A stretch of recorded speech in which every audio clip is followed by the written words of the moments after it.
welcome to Cousin Sal's winning weekend. I am very excited for the divisional round, but also a little sad that there are only 7 NFL games remaining this year. I'm going to try to speak slowly so we could savor our football time together. Coming up, we'll break down those 4 hopefully competitive divisional playoff round games with my pal from Against All Odds podcast, none other than the Parlay Kid, Darren Sicoli, plus an interview nearly 3 decades in the making. Actor Hank Azaria joins the show. I'm going to have something very personal to apologize to him for, and it's not the Jet season, although we'll get his thoughts on that atrocity as well. But before any of that, it's time for what many are calling the most dangerous segment in sports television. It involves our producer, babyface Joel Solomon, throwing a crumpled up piece of paper with a thought written on it in the direction of my head. I'll catch it, I'll read it, and I'll tell you my thoughts on the issue. We call this Tossing Topics. All right, babyface, let's see what you got. Kicker rituals. Okay, yeah. Kickers tend to be the most superstitious of all athletes. Did you catch Commanders kicker Zane Gonzalez Sunday night? Well, the cameras caught him. Before knocking home a game-winning field goal against the Bucs, Zane the Insane was seen rubbing his head multiple times before the big boot. I just assumed he was checking for lice because my 11-year-old son also does this 75,000 times a week. Look at this. I mean, we all have ticks, but apparently his were the kind living inside his scalp. Of course, the real reason for all the head patting was his ongoing battle with OCD. By the way, that kick was almost an OCD minus as it boinged off the upright. That being said, what happens to this ridiculous ritual if Zane misses? Does he comb through his hair 50 times instead of 6 the next time? Or worse, do his teammates forcibly shave his head? Either way, if he keeps combing and kicking like that, Zane's a literal shoo-in for a monster Head & Shoulders endorsement deal. All right, babyface, let's see another one. Chiefs too rested. Yeah, I love this pretend excuse / talking point. We hear every year in the playoffs that a team is too rested. The Chiefs are coming off a bye and they sat their starters in week 18, and now fans are saying the 2-time defending Super Bowl champs are too well rested. Forget the fact that Andy Reid is like 1,004 after a bye. How about this? When has anyone in modern history ever turned down extra rest? Your employer says, hey, do you want a 1 or 2 week vacation? Oh, thanks for the choice, boss, but just give me the 1 week. I don't want to be too well rested for when I return to my super demanding data processing gig. A bear hibernates all winter and still wakes up and sucks down salmon with the best of them, just like Andy Reid, except it's with other teams and cheeseburgers. Look, teams have 2 weeks off before the Super Bowl, and they aren't binge-watching Breaking Bad. They're preparing, just like the Chiefs have been. Trust me, the past 2 weeks, the only screenplay Travis Kelce was working on is a reading up on the one that involves a pass from Patrick Mahomes. All right, we have time for one more, babyface. Oh, you really leaned into that one. Oh, the Nickelodeon game. Yes, this was on Saturday. Of course, it was the earliest and first matchup last week, and affectionately known as the Shakey's game. And honestly, it was fun for about 25 seconds. But again, I ask, who is watching this nonsense? I hate to be a fairly against all odd parent, but no one I know over the age of 18 is into this. And guess what? Most kids are in fantasy leagues by the time they're 7. They're watching the real telecast. Look, there are already enough memes of Justin Herbert sucking. Now we're force-fed new ones with Nickelodeon filters, and my Twitter feed is filled with Rugrat rubbish about how the game turned after Jim Harbaugh was taken hostage by the dirty bubble. Great, another Harbaugh scandal. We wouldn't do this with anything else. Could you imagine if HBO released a version of The Penguin, but instead of Colin Farrell running over a mob boss with his Maserati, he's just getting slimed? The only time I'm interested in versions of games featuring animation is if the Paw Patrol is arresting Tyreek Hill, and I trust that Chase is on the case. At the expense of sounding like a curmudgeonly Krabby Patty, give me Nance and Romo and keep this foolishness to yourself. All right, that does it for Tossing Topics. Now it's time for my irrationally angry attempt to make rational sense of a somewhat irrational bet. It's a playoff edition of Wager Rate. All right, later in the show, the Parlay Kid and I are going to tackle all the NFL divisional round games, but I do not want you to think for 1 second I'm neglecting the big national championship matchup between Ohio State and Notre Dame on Monday. We went over the game in great detail on Against All Odds yesterday. I like Ohio State to prevail, and a lot of people are going to try to tell you which team is going to cover the 8.5, and will the game go over or under the projected total of 46.5. They're going to use their fancy models and power rankings, and all that's adorable. Bowl. But right here, right now, I am going to give you the exact final score of Monday night's game between Ohio State and Notre Dame by using my powers as a mentalist. All right, here's how this is going to work. Producer Babyface Joel Solomon's going to come in and hand me a deck of cards, any deck of cards. You only gave me one deck. Right, come on, we'll use this one. So here's what happened. One of these cards will have the final score of Monday night's game written on its back. I am going to shuffle. Ooh. Ah. I'm going to shuffle. Ooh. Go ahead, cut them, Babyface. Shuffle. Cut. I'm going to tap them 3 times. Spread them out. I'm going to pour some syrup on top. Why? Okay. All right. Little baking soda. And finally, some nerd clusters. Sure. This is going to make sense, I promise. Okay. There we go. All right, now, Babyface, the card with the final score of Monday night's game written on it is not in this messy dessert pile I've made in front of me, but instead stuck under your right armpit. Okay? What? Please shake out your armpit. Give me the card. It reveals, yes, I told you, there it is. 31-13, Buckeyes win. Wow. By the way, you should see a doctor about that. Yes, that's right. If you're a fan of money, head to FanDuel and put that in. And now please enjoy my interview with the great Hank Azaria while I enjoy this deco card dessert. Delicious. The baking soda makes it sing. All right, let's bring in our guest. He is an accomplished actor and without question, the Michael Jordan of voiceover actors. I believe he's responsible for the voice of every single Simpsons character except for one of Marge's twin sisters. I forget which one. One of the funniest guys in the business. You got to believe Hank Azaria is here. How's it going, Hank? Yeah, I don't do Selma, but I do Patty. No, I don't. I don't do either of those. How you doing, Sal? How's it going? Good. It's great to have you. Before we start, I have to address the elephant, or in this case, the canine in the room. Now, you and I met a long time ago, and I actually hope you don't remember this, but I have to bring it up. It was about 1997-98. I was fortunate enough to attend a table read for The Simpsons. I was invited by my friend Donick Carey. You know Donick, right? Sure. Yeah. A writer for the show. You guys were celebrating a milestone episode. I don't know if it was 150th. It might have been 200th. That it was right around there. But that's not what I'm about to apologize for. You were there with your dog, and as I remember, it was a very sweet dog, and there was a chocolate cake because everybody was celebrating, like I said, the milestone episode. And I wasn't aware at the time that you can't feed dogs chocolate. Apparently, that's a thing. And I've learned the hard way, because I fed your dog the chocolate cake, and you came over and screamed at me, and rightfully so. I deserved every bit of it. But do you remember this at all? You know, I did not remember that, but I heard you tell the story. Yeah. And did I really like curse you out and drop F-bombs on you and like really flip out? You were very upset. I don't know specifically if they were F-bombs. You were yelling at me. You weren't even yelling at me in any of the famous cartoon voices either, which made it even sadder for me. But no, you were in the right. I was in the wrong. I was stupid. So I apologize if I was verbally abusive, because there's no excuse for that.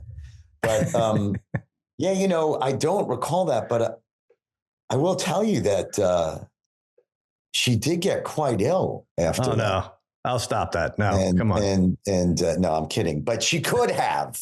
Don't ever feed chocolate. Don't ever feed anything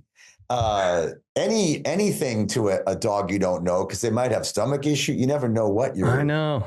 You know what I mean? I had just gotten to Hollywood. I figured this was LA. It was a dog-friendly vegan faux chocolate cake. I don't know what I was thinking, but I apologize nonetheless. I appreciate it. No, I don't recall it, which didn't set up my bit for blaming you for her demise. I was going to carry that farther, but I'm not good. Okay. You're very good. You're crank. You guys are great at the practical jokes. For someone who does as many voices, I admire Sacha Cohen so much for his balls, with that stuff. Like I can't. I get too freaked out whenever I try to perpetrate anything in real life. You didn't do like crank calls when you were younger? And I did, but they were completely, growing up in Queens, I could see a phone booth out my window. And it was like, we don't have them anymore, but a payphone, right? And I would see, it was right next to parked cars. And one of my early uses of the Jim Brockmeyer voice was I would call if you got the number, you could call those booths back in the day. And I'd call it when I saw people walking by. I go, hi, this is Jim Brockmeyer from WKRP. There is $1,000 hidden in the red Pinto next to you. You have 60 seconds to find it. And I would watch people essentially attempt to break into a car. It was right across from a police station. Oh, that's awesome. My holy grail was always see if somebody would get arrested for trying to break into a car. But that's great. There probably weren't accessible video cameras at the time, right? Otherwise, you would have had something on your hands. No, we were very far from that. Well, listen, you mentioned Queens, and one thing I'm not going to apologize for is our mutual love of the New York Mets. Well, it worked this year, I should say. Maybe if years past, I would apologize on our behalf. But pretty good stealing Juan Soto from the Yankees. I liked it even more because it was against the Yankees, because I have a lot of a-hole Yankee fan friends. Do you feel the same way? Yes. Yeah. Do you hate the Yankees? Good. Yeah, I do. I try to keep it tamped down because it's painful, because they always win. And I don't like to start that fight that I know I'm probably going to lose. And, but I really don't like, my Yankee fan friends, most of them go, I like the Mets. I root for the Mets. I hate that condescending bullshit because, you can't, because it's, because you can afford to because we're never a threat. And, so, yeah.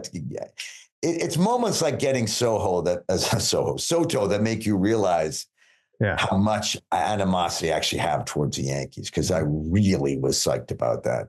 I know. It's like an owner I don't even know screwing over another owner I don't even know. And that's like the game I'm playing at this point, right? Just who cares what happens on the field? We got to take what victories we can get, right? Exactly. It's like we don't have too much to be happy about. And so I was trying to figure it out. I think you have a couple of years on me, but what was your first memory of the Mets? Mine was like that Mazzilli, Stearns, Doug Flynn, not exactly Murderers Row, late 70s. What do you remember first about this team? 1970. I was 6 years old in 1970. Okay. And so I just missed it. The Miracle Mets, and I missed the Miracle Knicks. But no, that's not quite true, because in 70, actually, my first real sports memory is all the elders of my family gather on TV watching Willis Reed take the court. Oh, wow. In that game. And that kind of turned me into a Knicks fan. But I definitely missed the Jets and the Knicks that year. I missed the Miracle Jets and Miracle Mets. Right. But the next year became fans of all three teams. And my first, those early Mets, those were good teams, 70 and 73. 73, they made it. Buddy Harrelson, Tom Seaver, Felix Mian, Cleon Jones, Ron Swoboda, those Mets, Duffy Dyer, John Matlack. They lost to the A's in 73. You were about 9 or 10 then, right? And they had actually Willie Mays, kind of a role player at that point. But yeah, that was an exciting year. Listen, your hit show, Brockmeyer, you play the main character. I know you know this, Jim Brockmeyer. Hit. You know what count hit means, don't you? It's just a really good show that nobody watches. That's what that means. But you played it down on your luck announcer, Major League Baseball announcer. Growing up, was it always acting, or did you ever want to go into a career of sports broadcasting? No, I never wanted. I loved sports. I was raised by the TV, and sports was a huge part of that. But no, I knew I wasn't knowledgeable enough to be like a sports broadcaster or analyst or writer. I was always a mimic, but I didn't think that meant I wanted to be an actor till much later. So no, I loved TV and imitating it. That's pretty much all I knew.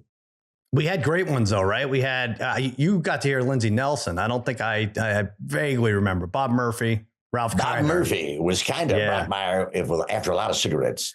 And the Brockmeyer jacket was based on Lindsey Nelson's wardrobe choices.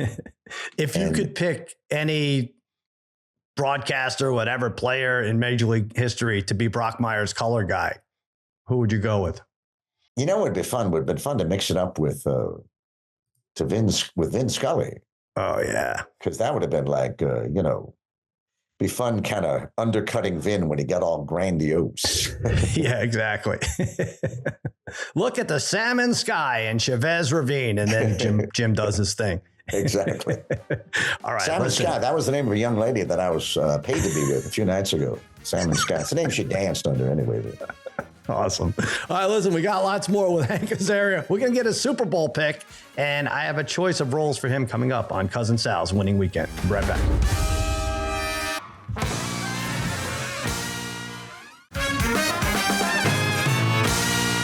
All right, welcome back to Cousin Sal's Winning Weekend here with Mets fan, actor, and frontman Hank Azaria, frontman of the Easy Street Band. Hank, I have to say, you do an incredible Bruce Springsteen. I don't know why I didn't expect it, but if your versions imitate everybody else, Cousin Sal. You're right.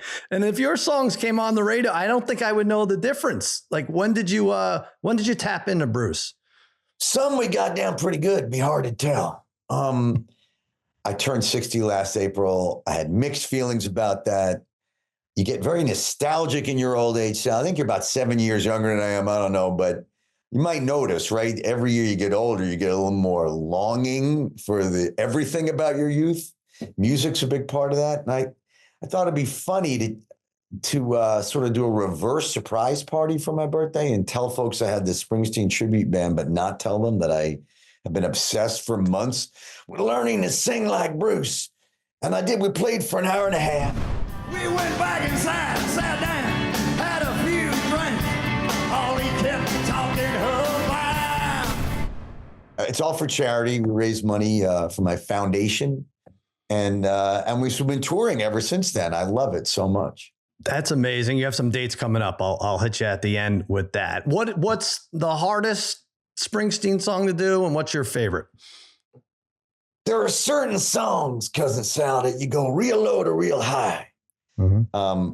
She's the One was really hard to get. Cracking that was like the Rosetta Stone of the thing. Like, and Backstreets was really hard too. Like, that gets low and powerful and up high. And once I cracked those two songs, I felt like I could do most of his stuff. But I'm still learning. Like, I never took singing seriously until this last year, even though I've sung a lot. But, singing as Chief Wiggum, no one really cares how good you sound, Have you met Springsteen? And does he know about this impression? I believe I've met him twice, not since I've been doing this. I made a total fanboy fool of myself twice. Like, I lost my mind in a kind of uncool way with him twice. And I screamed at him for giving my dog chocolate. It was weird. He did it too? He did it too. It was crazy. Absolutely crazy. I'm sorry, I didn't know. But no, and then it was a crazy story, but a buddy of mine came to the show and he had a video of us doing Thunder Road. He said, please send it to me right now. And I sent it to him. And apparently Patty Scialfa, Bruce's wife, was in his dentist chair and he showed it to Patty and she showed it to Bruce. So apparently they liked it, but who knows? I would have died. That's great. If I ever watched Bruce watch it. I'd freak out. Well, listen, beyond that, maybe, Bruce had to take a few months off last year. Could you just pick up the tour where he leaves off? I don't want to say there wouldn't be too much difference, but you do a pretty incredible job stepping in. Thanks a lot, cousins. I hope it's not necessary, but if need be, I stand ready like that. That Filipino kid who now is in Journey. Right. It's been like 3 since. Yeah, you're right. Okay, let's get to football. You're a big Jets fan, as you mentioned. I hate to make you relive this past Jets season. Well, what are you hoping for next season? Who would be your choice of coach and quarterback? Let's start there. I'm hoping for Woody Johnson to I don't know what. Yeah, you can't say it. I know. No, come on. I get so upset with this, Cousin Sal. Somehow Mr. Dolan at the Knicks somehow realized that what he should probably do is hire real smart guys and let them do their job. He's done it. And now the Knicks are doing really well. God bless him. And that's what I hope for, because everything else to me is rearranging deck chairs on the Titanic. Who cares at this point? Every move feels like the wrong one because Woody's going to get involved and ruin it all. That's how I feel about it. Yeah, I feel the same way. I'm a Cowboys fan. I don't know how, but Jerry Jones is the same. And I don't want to seem ageist, and we certainly went through this during the election, but what I don't know that, 80-something-year-olds should be running these high profile organizations. More like, I don't know if I trust my father with a shopping list at this point. Exactly. I mean, Jerry Jones, at least he used to know, Right. I swear, look, Woody Johnson, you listen to him talk. He sounds like that relative of yours that, you can tell talking to them after 30 seconds, they don't really know the sport. You know what I mean? That's what Woody Johnson sounds like.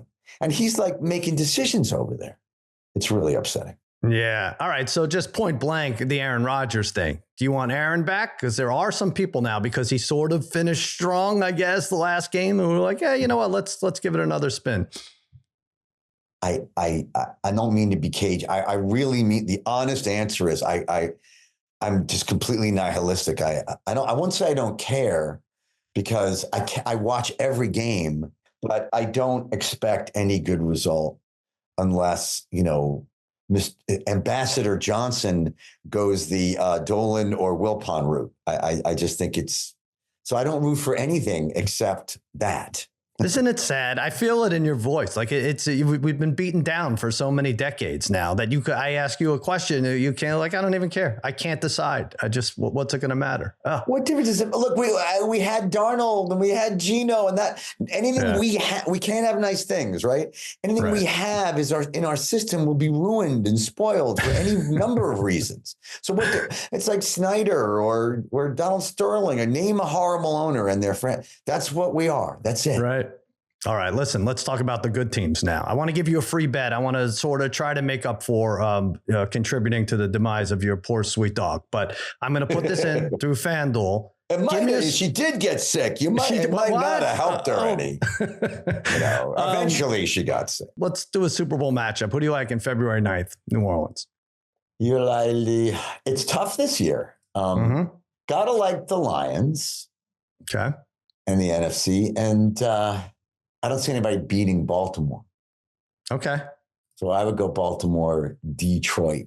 All right. I'm looking at that now. You get 5-1 odds on that. I'm going to follow up on this, and I'm going to pay you if that indeed becomes the matchup in the Super Bowl. Ravens, I'll go with Lions. That. I know the Ravens often do find a way to not get there. Right. Casey always seems to find a way to do it. And Buffalo does look awfully good. But I don't know. I think yeah, if I had a bet, that's what I go with. You're locked in. Don't even second guess it. 5-1. Yeah. That's a solid one. All right. Before you go, Hank, the man behind so many iconic voices, I'm going to offer you a choice, and I am hoping you give us one of these.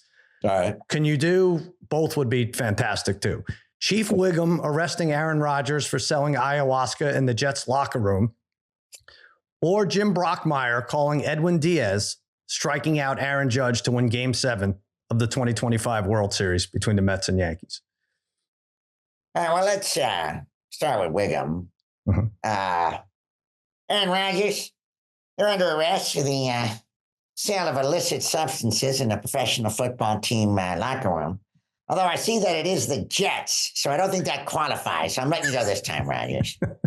Just watch yourself. Beautiful. I don't know if you could top that, or if you want to try. What you say? Edwin Diaz striking out Aaron Judge, maybe bases loaded. Diaz deals, bases jacked, bases full of Yankees. And here comes a 3-2, swung on and missed. And Yankee fans all over the world can suck it. I think that's beautiful.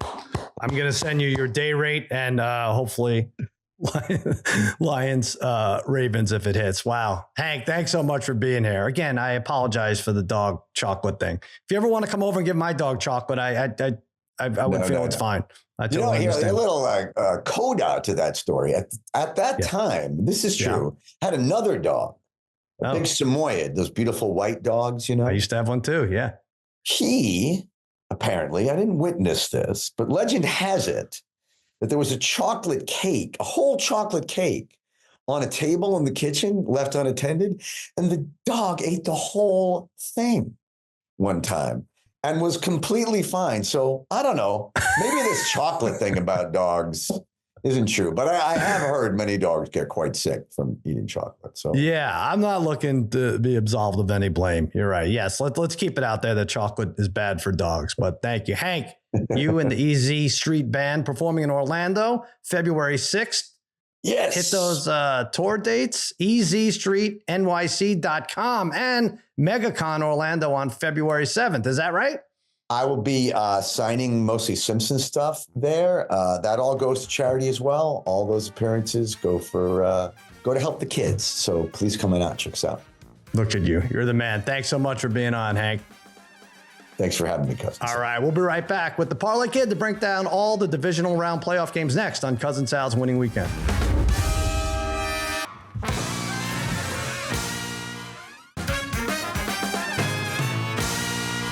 All right, welcome back to Cousin Sal's Winning Weekend. It's time to bring in my childhood friend and Dallas Cowboys compadre, despite the fact that he keeps getting passed up for the head coaching gig, from the Against All Odds podcast, Darren the Parlay Kid. Darren, you have like 35 years of coaching experience. Yeah.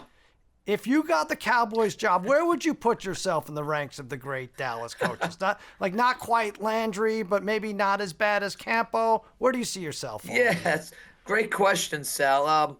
I'll keep myself humble here. I think there's only two guys I'd probably put myself ahead of, even though one of them has a good winning percentage, surprisingly, with the Cowboys. Obviously, you got Landry, Parcells, Jimmy Johnson, Barry Switzer. We have all those guys. The Cowboys haven't had a ton of head coaches, but obviously Dave Campbell was the worst amongst them, especially with the win-loss record.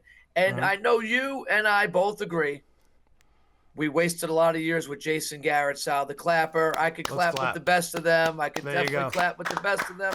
Good. I know I would assemble a pretty good staff, starting with Tony Romo as my offensive coordinator. Oh. And I'd move on from there, Sal. All right, I love it. Now listen, we have 4 hopefully great divisional round games this weekend, 2 on Saturday, 2 on Sunday. Let's start with the well-rested defending champion Kansas City Chiefs at home taking on the Houston Texans. The line is 8.5 and 41.5. Houston upset the Chargers last week, 32-12. Another first-round win as a home underdog. That's 2 years in a row. We heard all about KC on a bye. How are they going to do this? Listen, I'm picking against them. I'm taking the 8.5 with Houston, but not because their starters have been off 3 weeks. Andy Reid's going to have them focused. They sit guys for long stretches and end up with Super Bowl trophies. Yeah.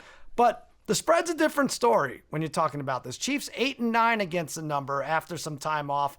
I hate taking single-digit points in a game where I don't think the underdog is going to win, but that's what I'm doing. KC beat Houston by 8 in that Christmas week, whatever, round robin. Texans showed some life, though, Parlay Kid, offensively against a pretty decent Chargers defensive front. Mixon had some pop. Stroud at 280+. Nico Collins will be the best receiver, I think, on the field in Arrowhead. Also, this is the lowest over-under Mahomes has encountered in the playoffs, so not a ton of points expected. So anything north of 7 for an underdog is pretty good. Chiefs have a miserable time covering the spread. I think this is a 24-19 type game where Mahomes wins it late. What do you have? So I agree with you here. I'm taking the Texans and the points. Look, if you look at the Chiefs' wins this year, 15 wins. Obviously, they threw the last game away, but only 4 of them have been by more than 8 points. And 3 of those 4 came against non-playoff teams. They play close games for whatever reason. Their offense is not really as explosive as it was years ago. Texans did show some life last week in the playoff game. And don't forget what their defense did against the Chargers. They pressure the quarterback. They create turnovers. 19 interceptions on the year. They were one of the leading sack totalers in the NFL this year. They'll put some pressure on Mahomes. If they can get like 1 or 2 turnovers here, they can stay in this game, make it close. Chiefs won't mind it. They'll win the game, but the Texans will hang in there. All right. I can't believe we're doing this. We're both going with them. But, all right, I'll give you a player prop. We'll go on the Kansas City side. DeAndre Hopkins over 31.5 receiving yards. This was 29.5. It's gone up, but I'm still going over. I said earlier Nico Collins is the best wide receiver on the field in Arrowhead on Saturday. I stand by that, but Casey's got a pretty good one in Hopkins. His over-under right there, 31.5. Good possession type receiver, right, for Mahomes. Mahomes has had trouble with guys dropping balls. I don't think he has to worry about this playoff vet. 29 plus in 9 of his last 10 and 12 of his last 14. He had 37 on 4 grabs against Houston in December. It's been a minute, but he's had 7 playoff games, and in all 7 of them, Parlay Kid, 37 or more. So nice little security blanket from Mahomes in case everyone's dropping everything. Hopkins won't. 31.5 over for DeAndre Hopkins. What do you have? I'm taking Pacheco over 41.5 yards. So he's been sharing the backfield since he's come back from his injury with Kareem Hunt. That is over. I think Pacheco resumes his role as the number 1 ball carrier here for the Chiefs, and he smashes this mark of over 41.5 very easily. Sal, in his prior 2 years in the playoffs, he's averaged 66 and 78 yards rushing per game. They go back to him as the workhorse. 41.5 is going to be nothing for him in this one. All right. And Parlay Kid and I are taking the points, but rest assured we will have the Chiefs on money line parlays. The last 18 favorites, Parlay Kid, of 7 or more points are 18-0 straight up in the playoffs. So wow, that's interesting. Okay, so Saturday night, then you have Detroit at home laying 8.5 to Washington. The Commanders come to town 55.5. That's a monster over-under. Lions coming off the bye. Washington was the only road team to show up last week. They did it against Tampa. They gave a great effort, came away with a victory. I'm going to pick Detroit here. I kind of love this. Now, Jaden Daniels has done a remarkable job. Peaked at the right time, right? And then had a little bit of a lull, and then it peaked again, and that's really working out for him.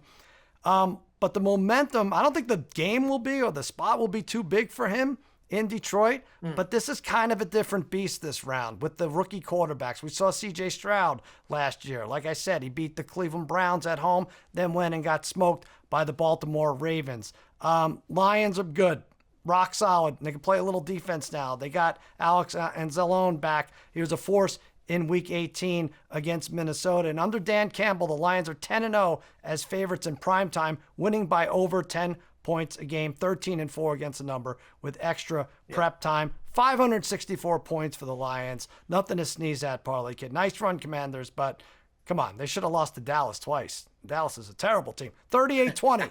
Lions move to the NFC Championship.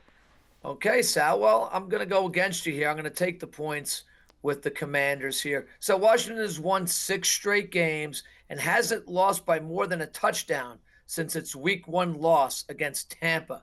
They average 28.5 points a game, and so they're one team that can keep up with the high-flying Lions offense and exploit their lack of depth on the D. I'm going to say 34-31. Detroit wins. I'll have them on money line parlays, but I think the Commanders keep this very close. All right, history dictates that this will be a track meet. From Action Network, over-under playoff games that hit 55 or more, 70% hit the over when played indoors. So you could expect a lot of points. All right, let's hit a player prop here. Jaden Daniels, love him like a brother. He's going to win me some money for Offensive Rookie of the Year award. I picked that in August, but I think he's going to throw an interception. Now, the VIG's a little high, -148.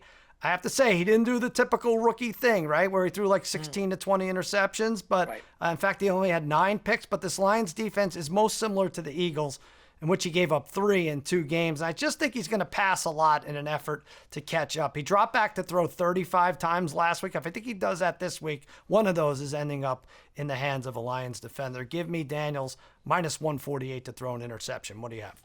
Yeah, I'm going to take Gibbs, 25 yards plus receiving at -102. Sally's averaging 30 yards receiving per game on the season, but in his last 5, he's gone over this number 5 straight.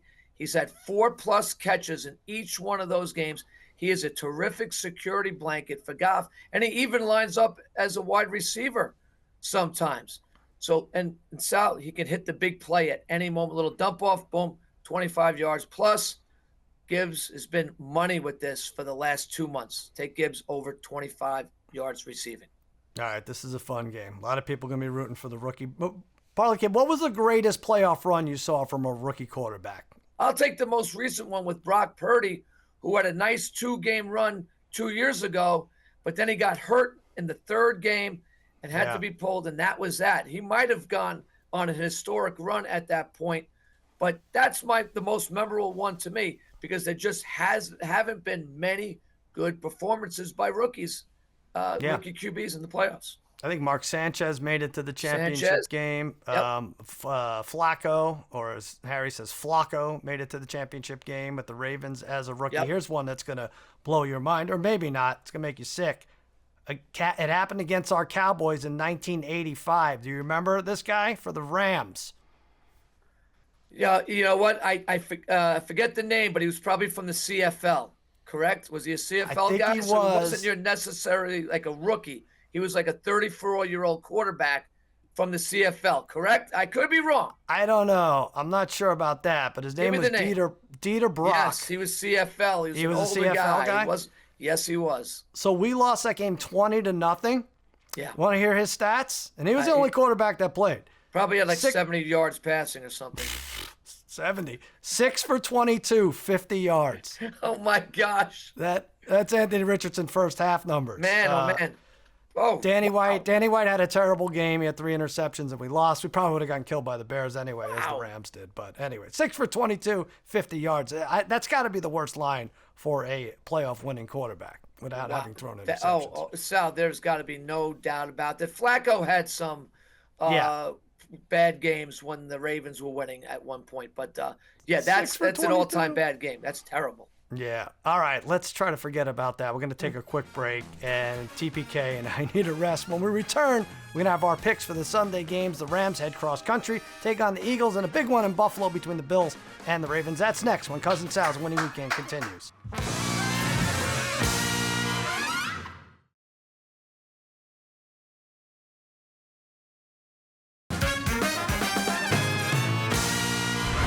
Welcome back to Cousin Sal's winning weekend, hanging out with my pal, the Parlay Kid. We're on to the Sunday games. 2 great matchups, we hope. Got to be honest, I might even skip church this week. Before we get to the showdown between the top MVP candidates, let's go to the city of brotherly love. The Rams head to Philly to take on the Eagles. That line is 6.5. The home Eagles are favored. 44.5 is the over-under. Rams coming off a gutty, dare I say, courageous effort with a win at home, kind of. Actually, it was in Arizona versus the Vikings. Their defense played out of their minds. They dumped Sam Darnold 9 times, sent him into a different tax bracket, actually. I hate doing this. McVay's a genius, especially getting these guys prepared, but I just think it's too much, flying the families out and the dogs and then coming back to L.A. and then going cross-country. Like I said, this is essentially a second road game in 6 days. I'm going to go Philly and the under on a teaser. I don't think that defense of the Rams could be as tough as they were last week. They're going against a mobile quarterback who only took 1 sack the last time they played. The team's so tough at home. They do an amazing job getting a 3rd and 3 or 3rd and 2, and then it's over. Then that drive is extended. Yeah. That's all they really need to do. Short yardage game between Barkley and Hurts. It's great. It's boring. And the rest of the team is reading on the sideline. It's going to be a cold, maybe rainy game. Stafford's played in 1 bad weather game really this year. It was against the Jets. They scored 19 points, and Philly's never lost at home in the divisional round. So I hope I'm wrong for the sake of LA and the Rams fans, but I have this at 24-16. Philadelphia tease them and the under. Parlay Kid, what do you have? Yeah, so I'm going to take the points here with the Rams. Look, I think they galvanized a little bit here by obviously that horrific situation. At least we saw that this week. And they might be emotionally exhausted at this point. But McVay is a terrific coach who seems to even up his game to another level come playoff time. Genius move resting his players in that last week of the season when some people even questioned it. The Rams, kind of like the Eagles, have a nice balance of run and pass. So even if the weather's not great, the Rams can run the ball very, very effectively. Stafford has some nice receivers at his disposal. Boy, I think the Eagles win this one, but I think the Rams are gutsy enough and are well-coached enough to keep this within that spread. Yep, that'll be fun. All right. I can't. I'm not going to root for the Eagles. So I have to give a pick, but that's it. I'm not going to root for them. Jalen Hurts anytime touchdown is my prop. Something else I'm not going to root for, but it's going to happen. It's -115. Continues to be a mystifying line. We've seen Derrick Henry with -210 and -240 to score a touchdown. Well, Jalen Hurts sniffs the end zone almost as much, 14 rushing touchdowns in 15 regular season games, and it's a coin flip for him to do this. He didn't score last week, but it's such an advantage when you get him down to the 1 or the 2. I think he gets back to 2022 form where he scored 5 playoff touchdowns using his legs. Josh Allen ran for 3 against his team in December. So give me Jalen Hurts anytime touchdown -115. What do you have? I like that one, Sal. And I'm going to go with the little used player here of the Eagles. And I've hit on him before with this prop. I'm taking Gainwell over 9.5 rushing yards. He averages 17 yards per game on the season. And he's gone over this single-digit total in 10 out of his last 13 games. And in all those 13 games, he's had at least 3 carries. Give me 3 carries from Gainwell, and I feel pretty good about hitting 10 yards here in this game. Get it done for me, Gainwell. Just one run. Let's win this one. All right, let's get to the main event. Baltimore, Buffalo. The Bills are home. Bills Mafia excited about this one. Already concussions being reported outside the stadium. 51.5 is the over-under. I think this is disrespectful. I got to be honest with you. The Bills at home getting some points. They put this in this tic-tac zone. What are you doing, FanDuel? I think people are looking at this like the Bills have Allen and the Ravens have Allen's equal and Lamar Jackson plus Henry. I don't care. I'm taking Buffalo. In fact, I'm adjusting this to -2.5. I think they win by at least a field goal. So let me get some odds on. Odds-wise, I'll get a little juice. Plus 122.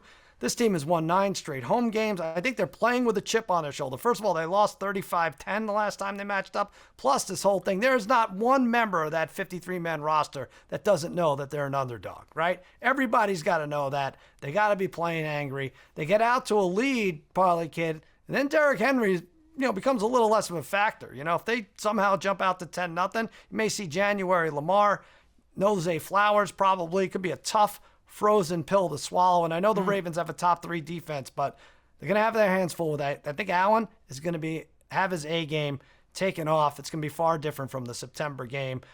Freezing cold. Josh Allen 67% against the spread versus top 10 defenses. Yeah. This might not be as great as it looks on paper. Why? Only because we want it to be 30-17. I'm going to say Bills take this win. You're going against me. Going against you here. So, well, look, I had Ravens as my AFC representative for the Super Bowl since we made our preseason picks back in August. I can't now change my mind on them. And why would I? I just feel like this is Lamar's time here, Sal.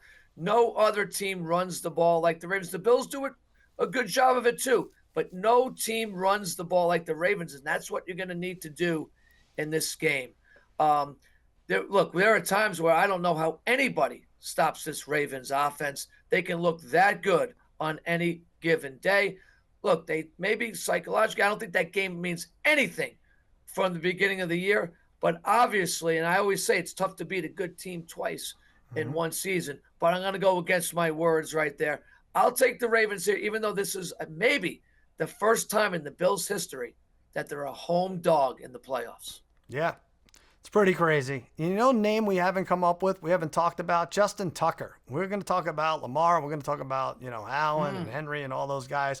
I'm going to do a player prop here. Tucker under 6.5 points. Wow. I get a plus number here, plus 112. Remember, he was one of the worst kickers in the league early in the year before being a first ballot Hall of Famer. Maybe both those statements are over exaggerations there, but is over under 6.5. He's under 6.5 in 6 of his last 9. He really needs 2 field goals to go over 6.5. Probably not getting 4 touchdowns and a field goal. Only 2 field goal attempts once in the last 5 games. That said, teams are going on 4th and short so much now, Parlay Kid. So much, and I think even more so in the playoffs. There's fewer opportunities for field goals, and there's always a chance you could have a big miss. So let's have fun with a kicker prop. Justin Tucker under 6.5 points. What do you have? Yeah, you made a lot of sense there, Sal, especially because I don't know if they have the same confidence that they had in Tucker as they used to, but I still give the kicking advantage to the Ravens in this game over Tyler Bass, who I feel like kicks about 40 to 50% level when I'm watching Bills games. But we'll see what happens in this one. So I'm taking Lamar over 52.5 yards rushing. So this is right about his average for the season, but this is playoff Lamar. 15 carries last week for 81 yards. This is when he steps it up to a different level. In fact, throughout his career in the playoffs, he averages 80-plus yards rushing per game. He puts his body on the line more in these type of games. He's going to need to use his legs here in order for the Ravens to win. Jackson shatters his 52.5 yards. Goes well over it, Sal. All right. You know what? FanDuel has these specials. They have so much, an incredible menu. It's really a great month to move your bowels because you could just sit there and stare at everything for hours and hours. So let's pick a couple of these FanDuel. I don't know if that's how they want to advertise it on the commercials, but they really do have a lot here. I'm going to hit one here. Josh Allen, 5 or more rushing touchdowns. This is for the entirety of the playoffs. Plus 2,900, Parlay Kid. It seems ridiculous, but as I mentioned earlier, he had 3 touchdowns in one game against the Rams. He had 2 against Arizona. He had 2 against Detroit. He has 12 on the year. It's not that crazy to think he ends up with 5. Obviously, I need them to beat the Ravens to advance, and probably the Chiefs, but 29-1, doable for Josh Allen, sniffing the end zone 5 times. What do you have? Yeah, I like that, so why not swing for the fences there? I'm taking Amon-Ra St. Brown to have the most receiving yards in this divisional round at plus 800. Sal, this is a really good value here for a guy where you could probably say maybe there are 3 receivers that could top him, right? Start with Nico Collins as really the main threat for the Texans, Puka Nacua, and A.J. Brown. But what's the difference between Amon-Ra St. Brown and those 3 guys?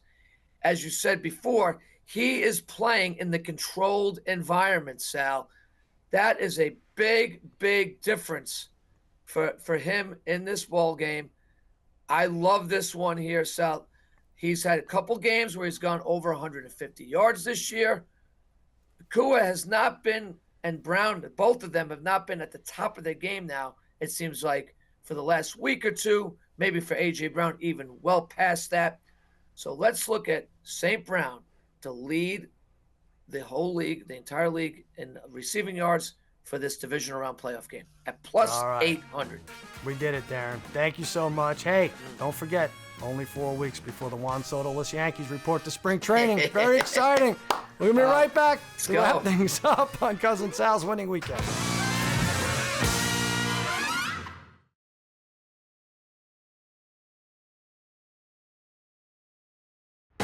All right, we're all out of time. That does it for Cousin Sal's winning weekend. My thanks to Hank Azaria for absolving me of my past crimes against his dog and for the impressions. He really knocked it out of the park. Also, thanks to Darren the Parlay Kid for all his divisional round picks. I think we disagreed on everything except the fact that the Eagles fans are the worst people in the world. And on a serious note, our thoughts are, of course, still with everyone here in Los Angeles. You could help support the victims of the fires by making a donation to the Red Cross Online or by texting REDCROS S290999. Thanks to all of you for watching and listening. And please, always remember, you may feel like an underdog, but just know you're all my favorites. Happy handicapping.